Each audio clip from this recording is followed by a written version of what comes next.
Good afternoon, everyone. This is Egg Harbor Library, and today we're doing a virtual recipe swap, getting ready for the holidays. And I have Jess here, our building manager, and she'll be doing some talking. And we have some visitors too. We have Janice from the Savory Spoon and Mary Jo from the Savory Spoon.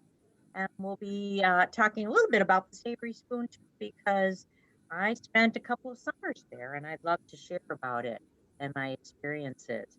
So, getting started, what we're going to do is just talk a little bit about favorite recipes or favorite cookbooks. And then I'll talk a little bit about what our library has to offer in cookbooks and show you a little bit of what we have. And so let's get started. So, Jess, do you want to start by sharing a recipe with us? Sure. Okay, so I actually have this recipe. I'm going to go ahead and screen share it here. But this recipe is actually, I think my mom's a flight attendant. Well, she's retired now. She just actually retired this spring. Thank you, COVID. But it was, she was about ready to retire. So we weren't too sad about it. It was just sad that she didn't do it on her own terms. Anyway, so this recipe she actually got from one of her coworkers, and it's a cold sesame noodle salad. So I just want to show you, I had her send me a photo of it. So I just want to show you a photo of the actual recipe. Because we often find that some of the best recipes are, can you see my screen? Yeah. So you can see all the edits that have been made and then soy sauce has been spilled on it. But basically what this is, and this was great during COVID, I'm going to just share some of my favorite COVID recipes. So it is just a cold sesame noodle salad. And the good thing about it is that it gets better the longer you hang on to it. So basically what you do is, you cook and you make a big batch of it too. So you just basically cook pasta and then you mix the dressing. There are a couple of changes that I made to this where I actually used, instead of sugar, so it calls for soy sauce, sesame oil, red wine vinegar, half cup sugar, fresh garlic, chili sauce, and fresh ginger. And then, obviously top it with chopped green onions, minced peanuts, and sliced red bell pepper. So, and I love how cute that the woman who gave it to my mom was like, it's very hard to do. Please listen carefully. Boil the pasta, drain well, add other stuff, mix, and then pour it over the pasta. So it's super, super simple. And you can add chicken to make it more of a meal. I guess this looks like it's from 2002, 5/18/2002. But what I've done too is sometimes the carbs, I'm not low carb by any means, but sometimes eating a lot of pasta just really weighs me down.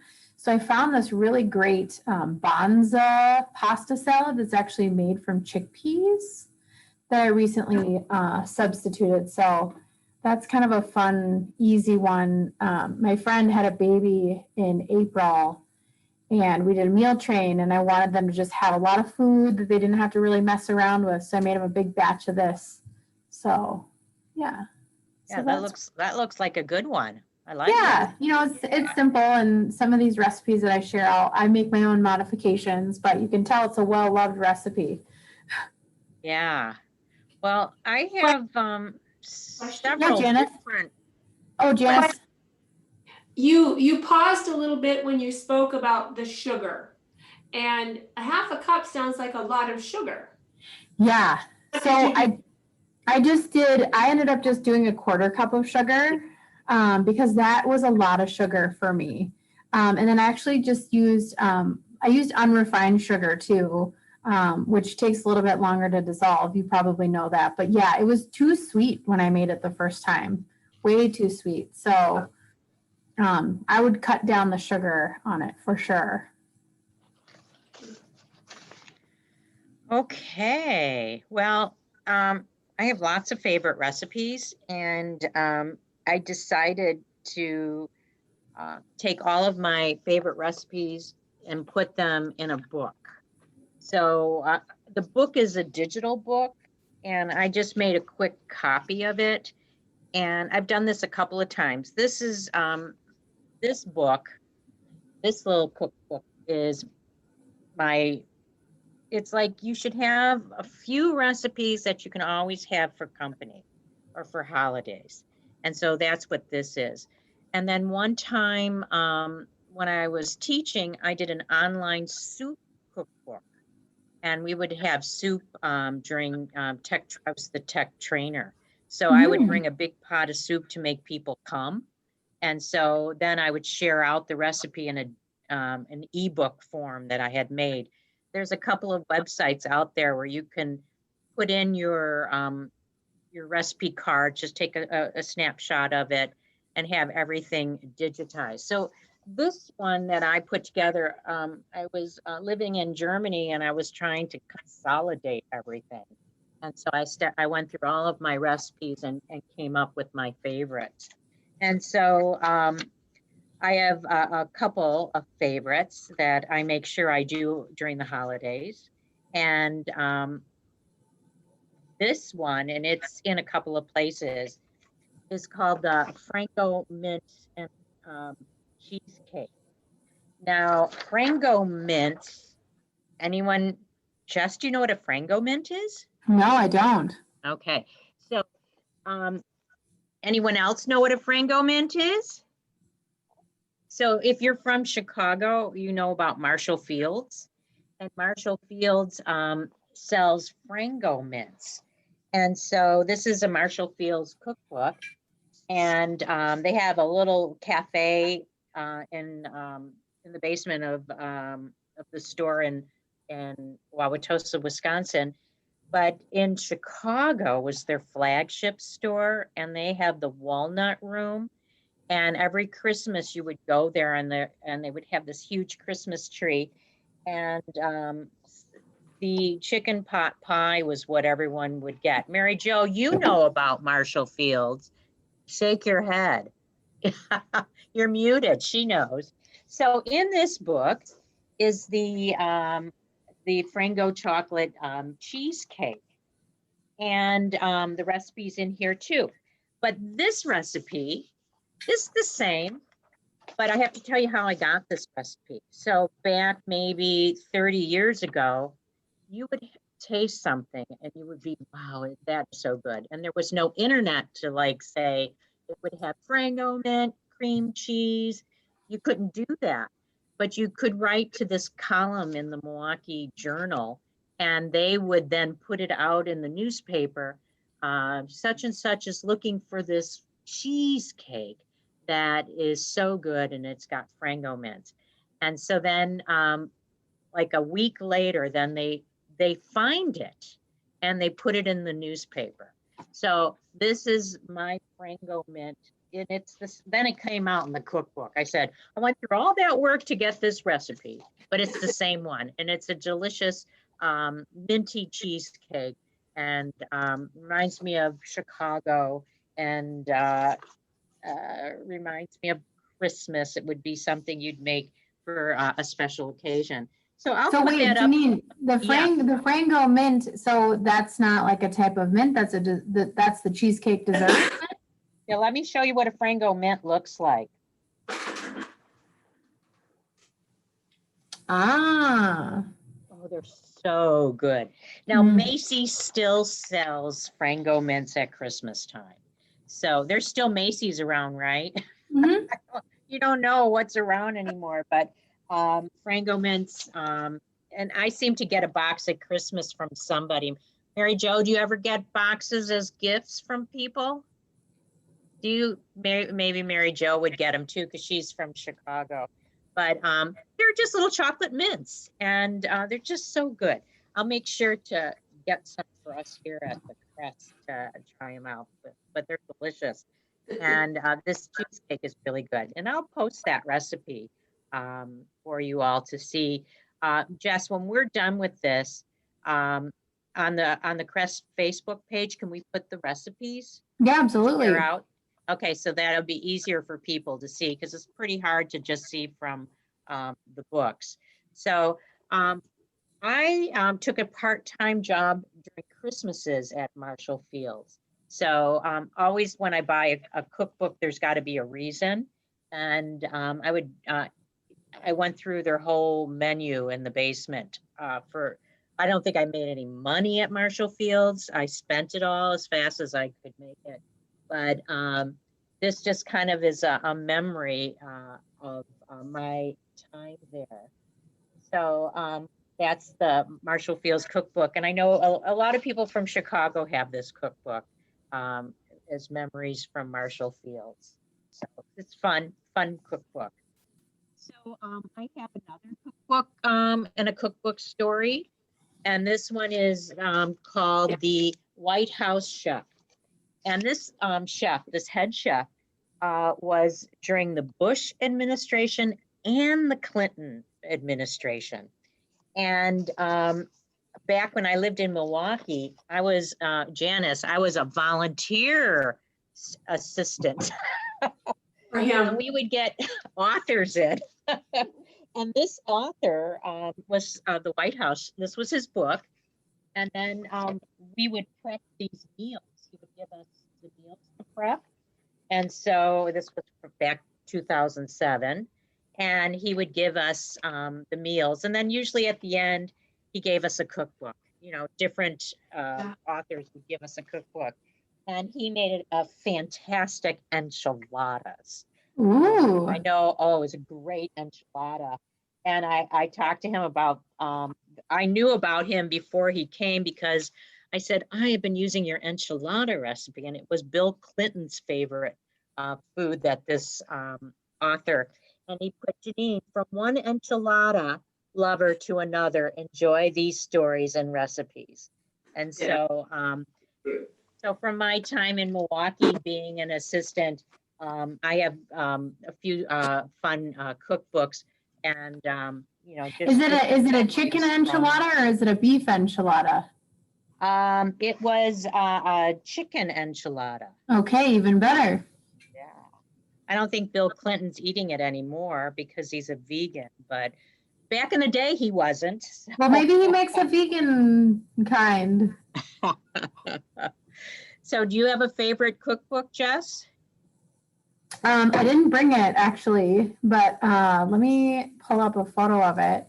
So it is, let me pull it up. Well, actually, let me just share this one right now, and then I'll pull up my other one when I'm ready. But this is, so I love anything from Alice Waters. This is actually one that I discovered that the library had that I've come to like, because again, over COVID and quarantine, made a lot of fresh pasta and actually got the pasta installation piece and put it on my mixer. And so I really liked it. I think this is one of her earlier cookbooks, pizza and pasta and calzone. So this one I really liked. I actually renewed it a bunch of times and used a number of her recipes in here for pasta. I do have another one of her catalogs, and what I like about Chez Panisse is it's just very simple food. You know, it's just really simple, good ingredients, and I love her philosophy. So I didn't meet her. I've been to Chez Panisse, but I didn't meet her, and I don't have her autograph. But this one's available here. So in my little recipe book that I made, at Easter, the Italians make calzone or Easter pie. And so everyone has like perfected their calzone recipe. Ooh. And so my calzone recipe is in here, and I always make it at Easter. And then you just serve it cold during the day or for breakfast. And it's just, my kids all really like it. When I was years ago, I loved cooking, and I got together with a group of friends, and we said once a month, we each had to come up with a new recipe and then share it with the group. And so you would be assigned the main meal, a salad, a drink. And so for about 10 years, we did that. And then we would make little cookbooks to give to our friends at Christmas. And so this is my friends, and we did this from one of our cookbooks that we made and gave to our friends. But that was always a fun thing to do. It forced you to make a new recipe each month because we get kind of set in our ways and we don't want to,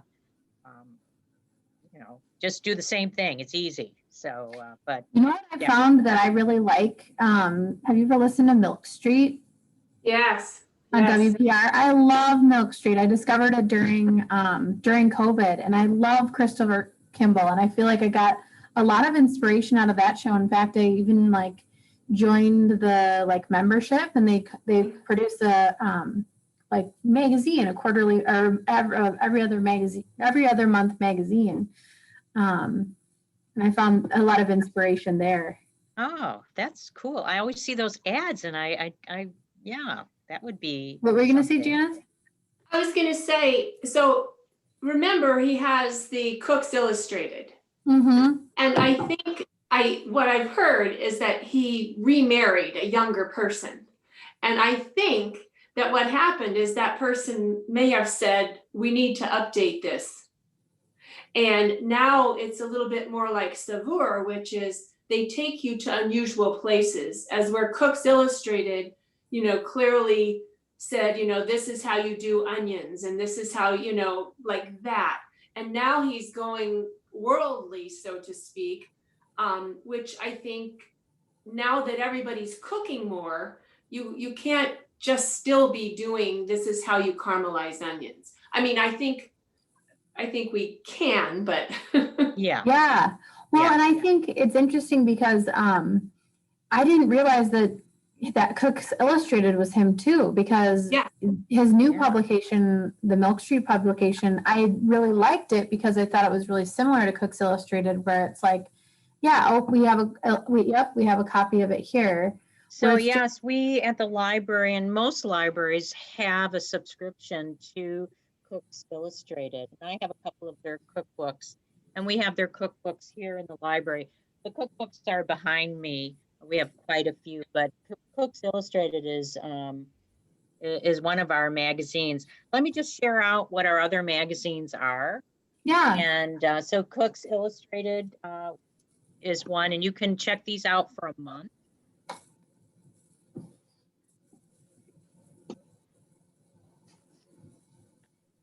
Taste of Home, and I always poo-pooed Taste of Home, but they've come up with some fun recipes. I mean, it's like comfort food. But Taste of Home, and they're located in Milwaukee. Their test kitchen.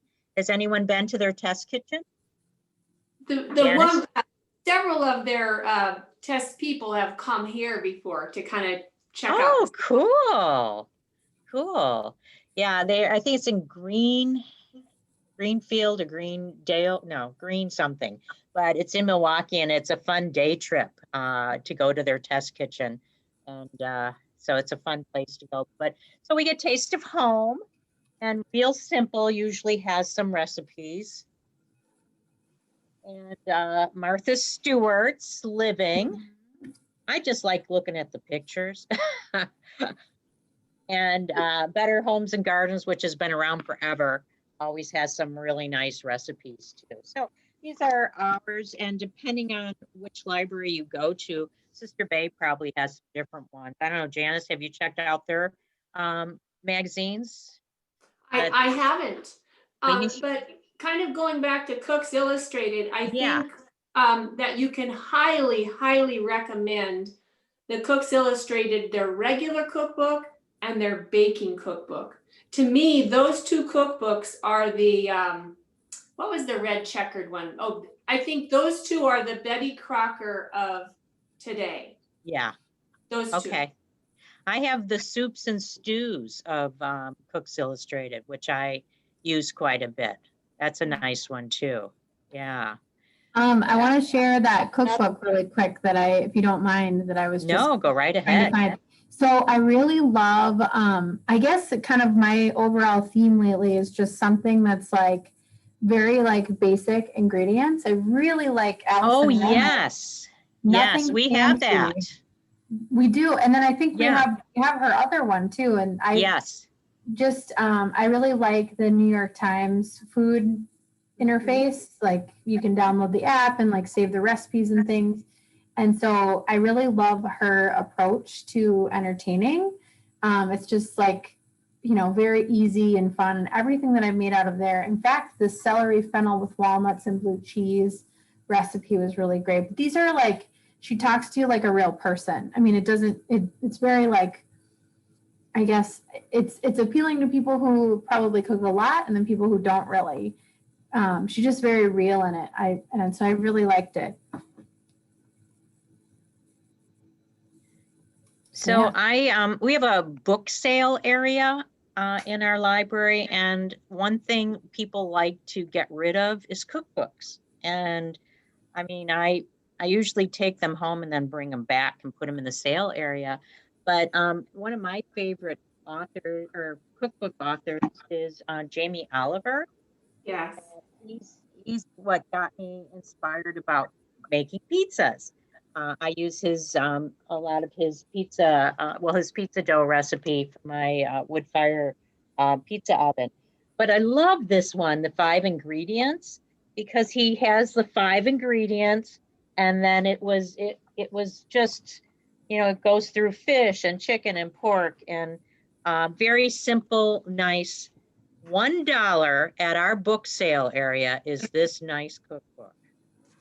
So have you met we him, have Janine? lots of great cookbooks, $1. So Did this you meet is him? at our book sale area. Hello. Hello. Can I get it? Who's saying that? Can you hear me? Yeah, who's that? Who's talking? Mary Jo wants it. Mary, you want this, Mary Jo? Okay, I'll put your name on it. For $1. It's Sold. $1. Okay, go on. Mary Jo's. I'll just show you a few more that we have in the, I always go when I get the donations. Okay, so when I get the donations, I go, Jess, oh gosh, cookbook donations. This one was plenty, and it's vibrant vegetable recipes from London's Ottolenghi. Ottolenghi. It's a Look at this book is so wonderful for vegetables. So, but if a person doesn't like vegetables, they shouldn't get these cookbooks. Yeah. So, and this is $1 in our book sale area. I mean, it's a gorgeous book. So, I'm just showing you a handful of I took them home and looked at them for a week, and now I'm bringing them back. So this is 1 pan, 2 plates, more than 70 complete weekend meals for 2. And that's it. That was a nice one. And it's about the pictures. I'm all about the pictures, in a cookbook. And finally, I mean, there's a lot more on our book sale shelf, but America's Test Kitchen. And this one is the complete cooking book. And so it's just great deals in our book sale area, because people are always giving away their cookbooks. They get, they get them as gifts. They're done with them after a couple of years. And so we get them at the library for our sale. So so that's just a few. So Mary Jo, you'll have to come for a visit. I just want to introduce Mary Jo. Mary Jo, wave to everyone. Mary Jo assists at the Savory Spoon. Janice runs the Savory Spoon. And I'm going to share my screen because she sent me some recipes that she wanted to share with the group. So I'm going to share my screen. And then Mary Jo, if you want to say a little bit. Can you guys hear me? I can hear you. Yeah. Yep. Oh, I have to. Okay.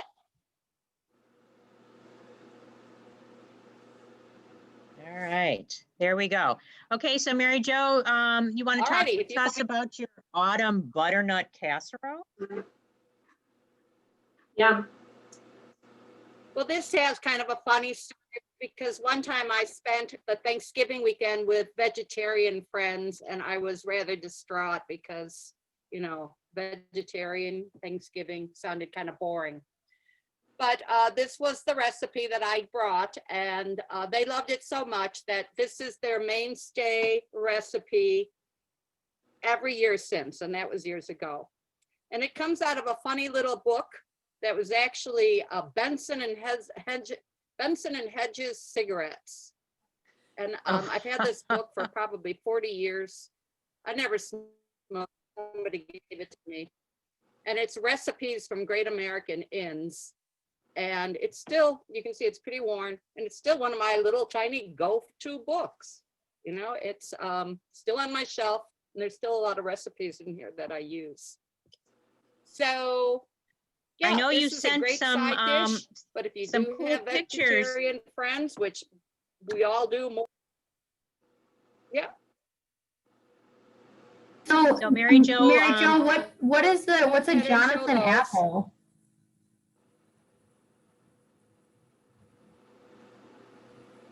I saw a Jonathan apple. You could use any kind of apple. Okay. I would anytime. Yeah, there is a Jonathan apple, but you could use anything like a Macintosh or any of the varieties.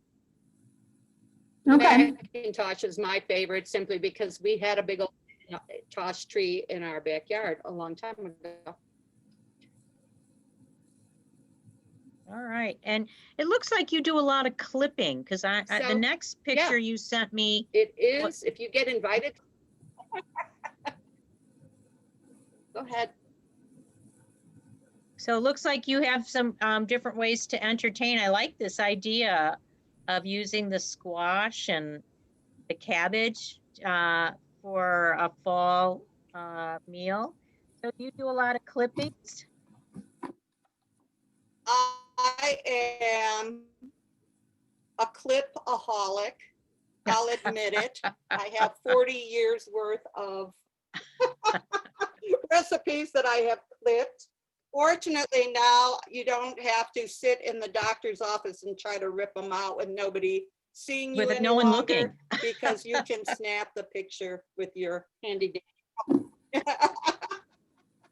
But I do have about 5 or 6 of these books, and they are my go-to books. They're fun. I try to keep my recipes organized. I'm going to guess that these pictures are from Southern Living, because that is another great recipe source. And I used to actually get their annuals until I just had too many. But Southern Living always had a lot of great ideas. So that's probably where I clip these from. So if I see something that's simple for entertaining because I like presentation, I will clip that into my recipe books that I have. Like, here's some more ideas that I, so yeah. And charcuterie, you know, cheese is really popular right now. So I thought, oh, this would be an elegant and simple way to set your table with your appetizer, your cheese, you know, and crackers and such. And I've actually done both of these arrangements. Oh, nice. Well, and I think I mean, I like the clipping too, Mary Jo, because it's like there's just something about versus like Pinterest, like having like a, you know, the tactile paper of like a cookbook. And I don't know, I just feel like it's nice to just have it there in front of you versus on a screen, you know? I like the pictures. These are still I think I have 5 or 6 of these. These are my go-to books. Every once in a while I go through and yank some out that, you know I'm never going to make, or, you know, or if I make one and I don't like it, I yank it out. But yeah, they are, I've been doing it forever. It's just a little insane habit. And we were talking about favorite cookbooks. I had a great career, which my company sent me all over the country. So as a result, I did get to eat at a lot of fabulous restaurants. So I also collect cookbooks. I would collect them from wherever I was. And I still have a lot of them, but a lot of them were the old, the spiral bound type, you know, with the little plastic spiral bound. Mm-hmm. And the ones that I liked the most fell apart. And I was afraid that if I just clipped those recipes out of the book, then I would never find them again. So I also made a scrapbook where I actually organized them by the cookbook. So I saved the cookbook cover. And now, you know, here's one that came from Keystone, Colorado. I think I just kind of borrowed that off of the condo we were staying at. Came home with me. But so I've clipped them, and I had about 5 or 6 of my favorites that now went into binders as well, because the books were literally falling apart. So that is my book obsession. Well, and it's a great idea because you know, you can hang on to these magazines forever, you know, Yeah. and just stacks of magazines. So it's good to Right. clip it out. So I'm just gonna Yeah, and I click still have through. a box, and I try to whip it up. So I'm just going to show you right now, Jane so wanted to be here and she couldn't, Oh. and she wanted us to, I don't know how long this is, but she made this little video. She used to teach cooking classes to children. And I know Mary Jo assisted. Did you assist her? Or that was the other way? I think I Maureen never assisted. did the children one. Oh, Jane I never helped did the you. children Jane ones. was your assist. So I have just a little clip. We'll watch a little bit of it. We'll get a feel for the Savory Spoon, which is, we all love it. It's our comfort place, the Savory Spoon. Janice, you've done such a great job there. And we're Thank looking you. forward to singing it again next year. Yes. But yeah, so we'll see this little clip that Jane sent us.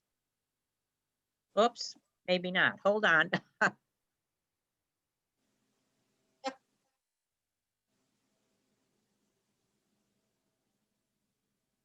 These are recipes that kids made. Yes. Wow. Fun. She taught the kids classes. Oh, wow. Oh, Janice, I can't wait till we can come back and go to classes again. Me too.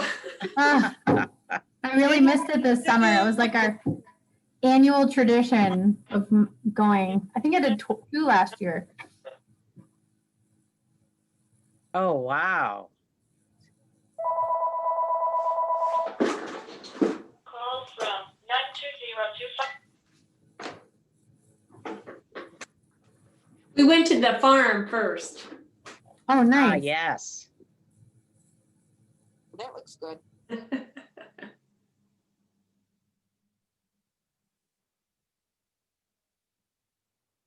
That's great. Very cute. Yeah. So here's just some pictures that Jane sent with her favorite recipe. Sounded almost roasted butternut squash and onions.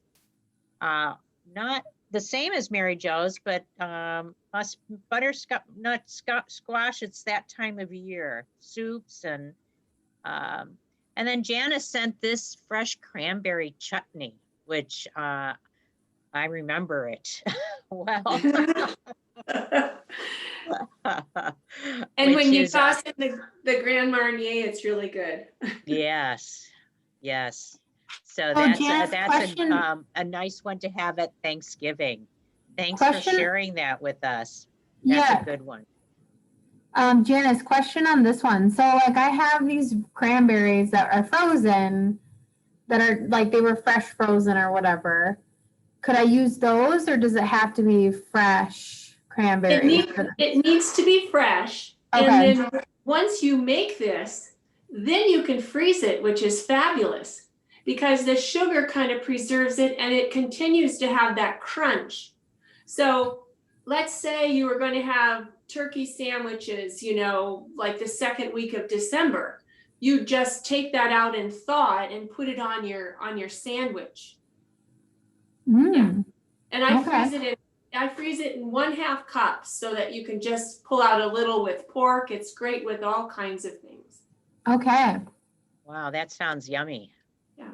Yeah, because you want to have cranberries. I mean, cranberries is traditional, but you know, you don't want to have you want something a little different. Well, and children love this. I usually make one without the Grand Marnier, and children love this because it's, you know, it's like what do you call a starburst or something. Yeah. Oh yeah. So I'm gonna stop sharing for a second here and get back to me. And Mary Jo was talking about traveling around and collecting cookbooks. And I did that for a while too. And I have to show you this book. It's called a Montana Table. We would go years ago.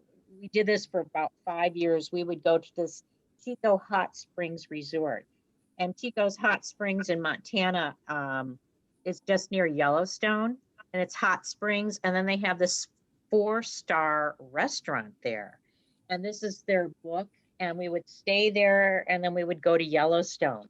So what I like to do in my cookbooks is tie it together with what happened, why I have this cookbook. And so not only is it a cookbook, but it's a memory book too of our time in Yellowstone. So and I'd love to go back. This is a fun place to go, Chico Hot Springs. It was always a fun place for us. So yeah, that's something I like to do to cookbooks. Janine, I love that idea. Oh, okay. Yeah. Good. Thank you. Yeah. I always encourage people to write in their recipe books. Yeah. Aunt Betty came for dinner tonight and she, had a terrible hair day or whatever. Or, next time I'll put less sugar, like. Yeah. Notes. Very nice. Very nice. So I just want to show you a couple more things before we finish up here. And right here our cookbook section, and I have to show you this one. Janice, remember this one? Yeah. This one is a great cookbook. It's the Lake Michigan Cottage Cookbook, and Janice's Savory Spoon is featured in this book. So this is a fun cookbook that you might want to check out. I know we loved it at the Savory Spoon, and she came to visit and talk about her cookbook. So this is a great cookbook. We also have lots of cookbooks. I can tell you the ones that go out the most. This one goes out all the time, and it's about baking. And it's healthy bread in 5 minutes a day. We have a couple of these by the same couple, so we have a couple of books by them. They get requested a lot. This is the one that goes out the most. So that's the same group. Another one that goes out a lot is Salt, Fat, Acid, Heat, which is a PBS series, right? Is that correct? Yes. Yeah. Okay. Very, very hot. So this goes out a lot. So, and then these are some brand new. Oh, Janine, can't hear you right now. What's that? I couldn't hear you. So these are just the newest cookbooks that we got. This one is the Little Women Cookbook, and it's tempting recipes from the March Sisters. We have the Great Minnesota Cookie Book. Ooh. This is supposed to be really good. And Linda, who's a volunteer in the library, has this cookbook, and she absolutely loves it. She loves to make. She makes great cookies. I know. And so, we have lots of interesting ones. What to Eat During Cancer Treatment. So lots of interesting cookbooks and a cocktail codex book. So lots of fun books in the library. This whole section behind me is all cookbooks. So libraries are fun to come for cookbooks. We have about 5 more minutes. Does anyone want to ask any questions or add anything to the discussion? Well, I will add one comment. Okay, Go ahead. Janice? Me? Yeah. Did you have Okay. something to say? Yeah. Well, I've never worked at a library, but you know how people have book clubs Yes. and chat places. Yeah. So you're saying that 3 of those recipe books were books that are really hot right now. Yeah. They Yeah. and how could, even with COVID, how could someone put something in the book that here are the two things, this is what I loved, or to get Oh, communication yeah. if they wanted it. Yeah. That could be a fun thing to do. Yeah, to keep like a page, an extra page in the cookbooks to have you make comments. Great Yeah. idea. That's a Okay. great idea. Yeah. We have this And then cookbook. those same people might be people who would join in a thing like this. Yeah. Yeah. Well, this is the book club cookbook, and it takes different I know people that they have book clubs, but they have eating and little book club. And so if they like to pick a book that, fried green tomatoes, you would do something with fried green tomatoes. But that's always fun to do, is to tie food with book clubs. So yeah, that's a good idea. Yeah, anything else? There was someone, yes. Yes. So kind of tying in what Mary Jo said, and what the Jess is the youngest person in our group, so this will be a question for her, I guess.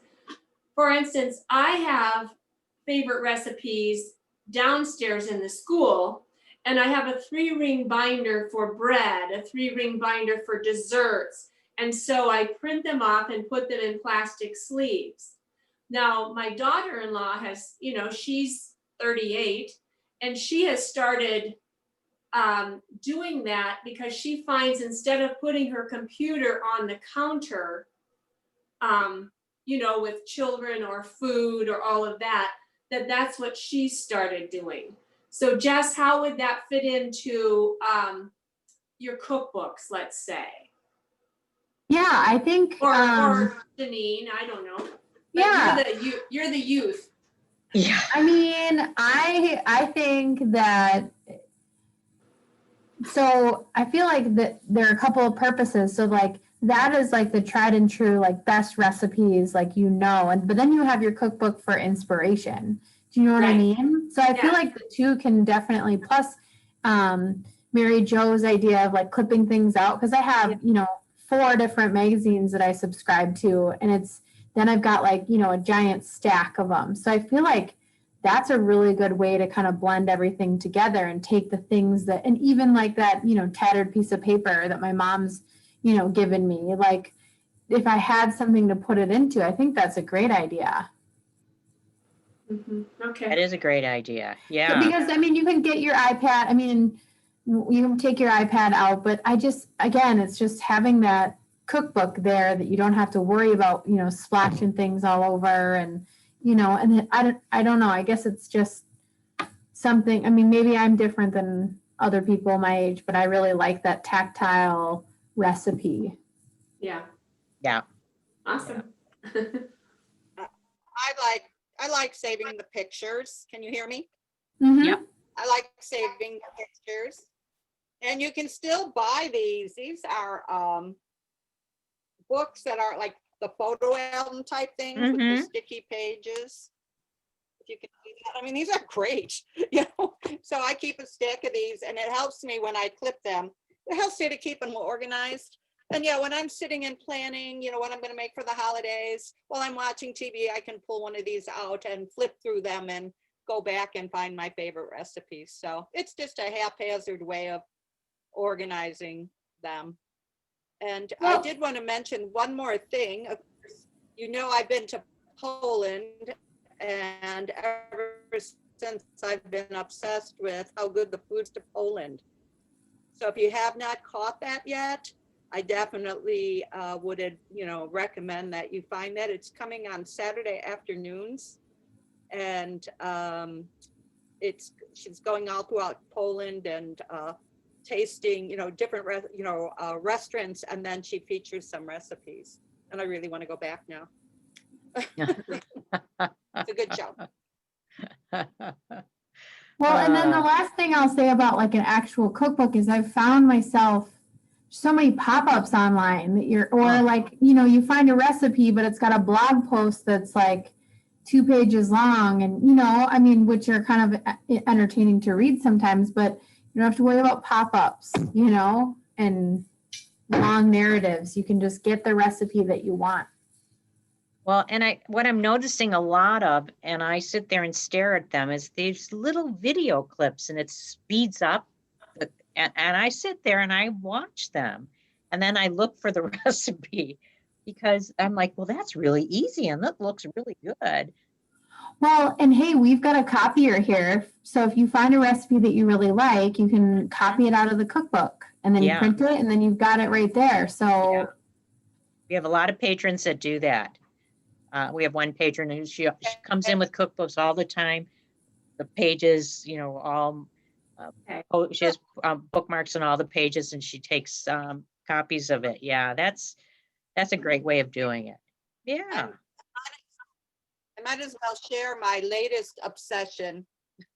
And while you're scrolling through Facebook, and you really do see a lot of recipes on Facebook. Yeah. And yeah, it's frustrating to find that recipe when you click through it, but you can sit there on your iPhone and you can magically send them to your printer. So now, of course, now that's my newest way of collecting recipes. More recipes than I'll ever make in a lifetime, but it's at least you get them off your screen, and I still like things in print. That's why it was so nice to be in that club sitting there. that you have to make something once a month. Yeah. Yeah. Well, this has been great. Thank you so much, everyone, for coming and joining us to talk about recipes. And Jess and I will get all the copies of the recipes that we've shared today, and we'll get them onto the website. And this will be on a YouTube station at the Door County Library, and it'll be up on Facebook for a while. So what we have found is that we have quite a few people that will watch after the fact. So I think you'll be surprised, Jess, but our Day of the Dead had 2,000 views. wow. So we're just so excited that our Zoom, our virtual programming has taken off so well here. But thank you for being a part of it today. It's been fun seeing Janice and Mary Jo. Seeing you and Dawn, we don't see you, but I hope you learned something from today too. So thanks again for coming, and 2 weeks we're going to visit Main Street Market, and Karin is going to give us some tips for getting ready for Thanksgiving. So thanks again, everyone, for coming, and we will see you all hopefully soon. Bye-bye. Thank you. Bye. Thank you. Thank you.